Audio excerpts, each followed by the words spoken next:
Gas 92-95 ರೂಪಾಯಿಗೆ litre ಹಂಗೆ ಕೊಡ್ತಾ ಇದ್ದಾರೆ. ಇದು ಅತ್ಯಂತ ನಮಗೆ ದುಃಖದ ಸಂಗತಿ. ಯಾಕಂದ್ರೆ ಇವತ್ತು ಪ್ರತಿನಿತ್ಯ ನಾವು ಆಟೋ ಚಾಲಕರ ಬೆಳಿಗ್ಗೆ 6ರಿಂದ ಸಾಯಂಕಾಲ 10-11 ಅಂದ್ರೆ ರಾತ್ರಿ 10-11 ಮಟ್ಟ ಹೊಡೆದಾಗ ನಮ್ಮ ಹೊಟ್ಟೆ ತುಂಬುತ್ತೆ. ಮತ್ತು ಅದ್ರ ಮೇಲೆ ನೀವು ರೇಟ್ ಹೆಚ್ಚಿಗೆ ಮಾಡಿದ್ರೆ ಗ್ರಾಹಕರು ನಮಗೆ ಹೆಚ್ಚಿಗೆ ರೊಕ್ಕ ಕೊಡೋಂಗಿಲ್ಲ. ಏನು 10-15 ರೂಪಾಯಿ ನಮ್ಮ ಬಾಡಿಗೆ ಕೊಡೋದೈತಿ, ಅದ್ರ ಮೇಲೆ ಅವರು 1 ರೂಪಾಯಿನೂ ಕೊಡೋಂಗಿಲ್ಲ. ಅದಕ್ಕೆ ನಾನು ಮಾನ್ಯ ರಾಜ್ಯ ಸರ್ಕಾರಕ್ಕೆ ಅಂದರೆ ಮಾನ್ಯ ಮುಖ್ಯಮಂತ್ರಿಗಳಿಗೆ ಮತ್ತು ಮಾನ್ಯ ಉಪಮುಖ್ಯಮಂತ್ರಿಗಳಿಗೆ ವಿನಂತಿ ಮಾಡ್ಕೊತೀನಿ, ತಾವು ಬಡವರ ಪರ ಕಾಳಜಿ ಉಳ್ಳವರು, ಉಚಿತವಾಗಿ ನಮಗೆ ರೇಷನ್ ಕೊಡ್ತೀರಿ, ಉಚಿತವಾಗಿ ವಿದ್ಯುತ್ ಕೊಡ್ತೀರಿ, ಉಚಿತವಾಗಿ ಬಸ್ಸನ್ನು ಕೊಡ್ತಾ ಇದ್ದೀರಿ, ಇನ್ನೂ ಹಲವಾರು ಯೋಜನೆಗಳನ್ನು ನೀವು ವಿದ್ಯಾರ್ಥಿಗಳಿಗೆ ಕೊಡ್ತೀರಿ. ಹೀಗಾಗಿ ನಾನು ರಾಜ್ಯ ಸರ್ಕಾರಕ್ಕೆ ಒಂದು ವಿನಂತಿ ಮಾಡ್ತೀನಿ ಮತ್ತು ಆಗ್ರಹ ಕೂಡ ಮಾಡ್ತೀನಿ.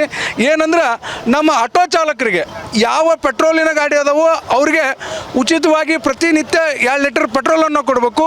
ಯಾವ ಗ್ಯಾಸಿನ ಗಾಡಿ ಅದಾವೋ ಅವ್ರಿಗೆ ಉಚಿತವಾಗಿ 2 ಲೀಟರ್ ಗ್ಯಾಸನ್ನು ನೀಡಬೇಕು. ಆವಾಗ ಮಾತ್ರ ಈ ಸರ್ಕಾರ ಬಡವ್ರ ಪರವಾಗಿ ಐತೆ ಅನ್ನೋದು ನಮ್ಗೆ ಅನಿಸುತ್ತೆ. ಯಾಕೆ ಕೇಳ್ರಿ, ತಾವು ಎಲ್ಲ ಉಚಿತ ನೀಡ್ತಾ ಇರೋದ್ರ ಪರಿಣಾಮ ಇವತ್ತು ನಮ್ಮ ಆಟೋಗಳನ್ನು ಯಾರೂ ಹತ್ತುತ್ತಾ ಇಲ್ಲ.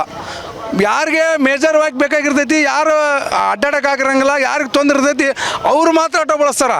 ಇಲ್ಲಿಂದ ಇನ್ನೊಂದು ಜಾಗಕ್ಕೆ ಹೋಗ್ಬೇಕಂದ್ರೆ ಇವತ್ತು ಎಲ್ಲ ಕಡೆ ಬಸ್ ಉಚಿತವಾಗಿ ಸಿಗೋದ್ರಿಂದ ನಮಗೆ ಗ್ರಾಹಕರ ಕೊರತೆ ಆಗ್ತಾಯಿದೆ. ಹಾಗಾಗಿ ನಮ್ಮ ತುತ್ತಿನ ಚೀಲ ತುಂಬಬೇಕಂದ್ರೆ ತಾವು ಈ ಕೂಡಲೇ ನಮಗೆ ಉಚಿತವಾಗಿ ಪೆಟ್ರೋಲು ಮತ್ತು ಗ್ಯಾಸನ್ನು ನೀಡಬೇಕು ಅಂತ ನಾನು ವಿನಂತಿಸ್ಕೊಳ್ತೀನಿ. ಅದ್ರ ಜೊತೆನೇ ನಮ್ಮ ಜಿಲ್ಲೆಯ ಉಸ್ತುವಾರಿ ಸಚಿವರು, ಕಾನೂನು ಮಂತ್ರಿಗಳು ತಮ್ಮ ತವರು ಜಿಲ್ಲೆಯಲ್ಲೇ ಈಗ ಬೇಕಾಬಿಟ್ಟಿಯಾಗಿ 90 ರೂಪಾಯಿ, 92 ರೂಪಾಯಿ, 95 ರೂಪಾಯಿ ಪ್ರತಿ ಕ್ಷಣಕ್ಕೊಂದು ರೇಟ್ ಬದಲಾಗ್ತಾ ಇದೆ.